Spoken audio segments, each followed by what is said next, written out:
Hello everyone, facts to know channel में आपका स्वागत है।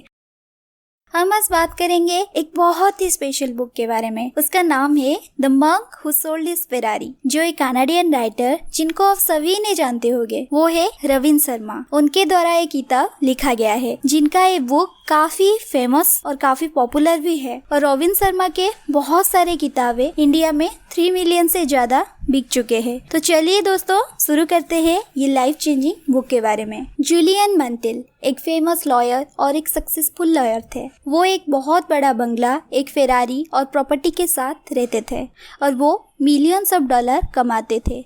लेकिन ये सब होने के बाद भी वो खुश नहीं थे और उनको ज्यादा टाइम नहीं मिलता था खुद को एंजॉय करने के लिए, खुद को टाइम देने के लिए। करीबन 15 साल अपनी प्रोफेशन में काम करने के बाद जब वो 53 साल के हो गए थे तो दिखते 80 साल के।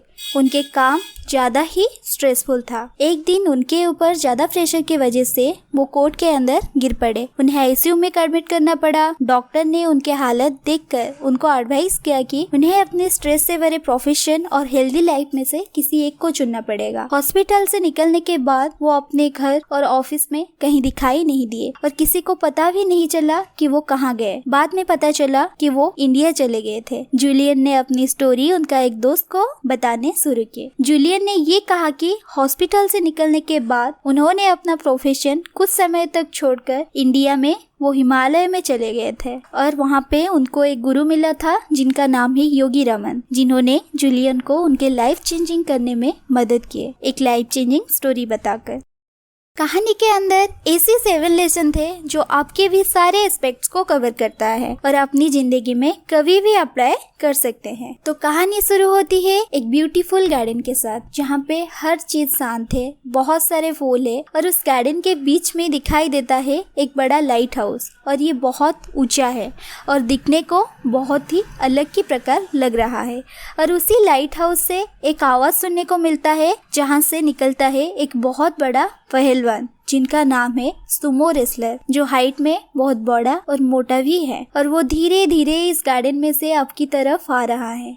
और बात ये है कि ये कपड़ा नहीं पहना है, बस एक ही ब्लैक कलर का हल्की सी कपड़ा पहन रखा है और इधर उधर घूमते लगता है। और फिर उसको जमीन से पड़ी एक गोल्ड साइन वॉच दिखाई देता है जिसको देखकर वो नीचे जमीन के तरफ गिर पड़ता है और फिर बेहोश हो जाता है। जब ऐसा लगता है कि वो बेहोश हो गया तभी वो होश में आता है। ऐसा लगता है कि फूलों की खुशबू और गार्डन का शांत हवाएं उसको उठा देता है। सुमो रेसलर उठने के बाद वो बहुत खुश हो जाता है और गार्डन का खुशबू से उसको बहुत सारी एनर्जी आ जाती है। और फिर उसको एक लंबी सी रोड दिखाई देती है, एक ऐसी रोड जो एकदम डायमंड से भरा है। और फिर उसको एक इनर फीलिंग आता है कि उसको उसी रोड की तरफ जाना चाहिए। अब ये थी वो कहानी जो योगी रमन ने जूलियन को बताया।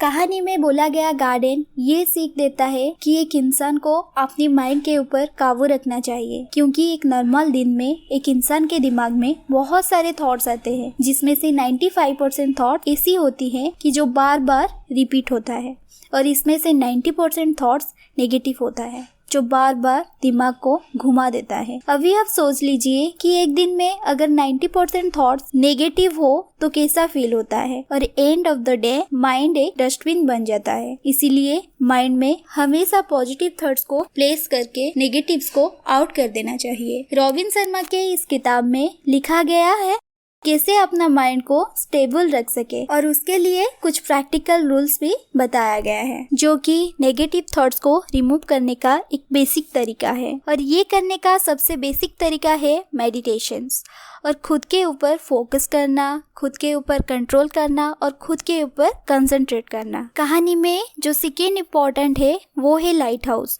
जो प्रेजेंट करता है कि एक सोशल एनिमल का पर्पस क्या होना चाहिए।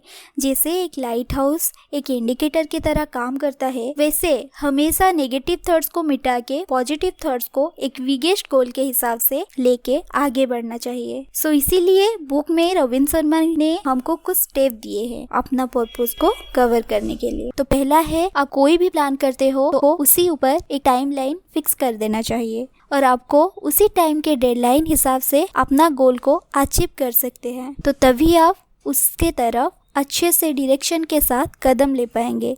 दूसरी ये है कि आपके ऊपर थोड़ा सोशल प्रेशर पड़ना चाहिए, जैसे कि आप पॉजिटिव प्रेशर कि मेरी ये प्लान है, मैं मम्मी पापा और दोस्तों को बोल चुका हूँ, तो उसी हिसाब से वो लोग ज़्यादा बोलने से अपना एटीट्यूड ग्रो करता है और जो भी प्लान है उसको पॉजिटिव तरीक़े से कर सके। लेकिन नेगेटिव प्रेशर नहीं जो जूलियन के ऊपर था। तीसरी ये है कि आपको आपके माइंड में एक बहुत अच्छी स्ट्रेटजी बना लेनी चाहिए कि आप लाइफ से क्या अचीव करना चाहते हैं। और चौथा स्टेप जो योगी रमन ने जूलियन को बताए थे वो है कि कुछ लिमिट टाइम लगता है किसी को न्यू हैबिट को एग्जीक्यूट करने के लिए, और फिर आखिरी पर्पस है कि जिसमें आपको खुशी नहीं मिलता है तो उसका कुछ फ़ायदा नहीं है।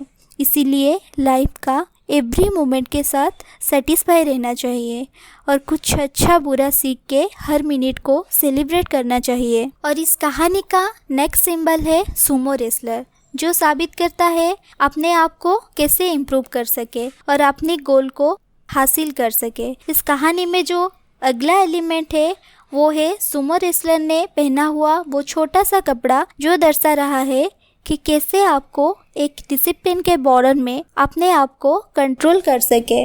अभी दोस्तों कहानी का नेक्स्ट एलिमेंट है गोल्डन वॉच, जो दर्शा रहा है टाइम मैनेजमेंट, समय को समझकर काम करना और अपनी हर मोमेंट को टाइम के साथ एंजॉय करना और अपना टाइम उन काम पर लगाना जो आपके लॉन्ग टर्म गोल को पूरा करने में आपका हेल्प करे। और कहानी में जो सुमो रेसलर नीचे गिर जाता है वो दर्शा रहा है जब इंसान के ऊपर ज़्यादा रेस्पॉन्सिबिलिटी स्ट्रेस आ जाता है तभी इंसान ने हिम्मत हार देता है और नीचे गिर जाता है। फिर जैसे सुमो रेसलर ने अपना पीसफुल सराउंडिंग का और खिलता हुआ फूलों के खुशबू की वजह से वो खुद खड़ा होता है, वो दर्शा रहा है चाहे इंसान जितना भी प्रेशर और स्ट्रेस हो, कुछ पॉजिटिव इफेक्ट चाहे वो अपनों वालों से हो या फिर एनवायरनमेंट का हो, अल्टीमेटली उसका इफेक्ट में इंसान को पीस मिलता है, जो रिप्रेजेंट करता है आपके आसपास लोगों का कंट्रीब्यूशन। इस बुक में रॉबिन शर्मा ने बताया है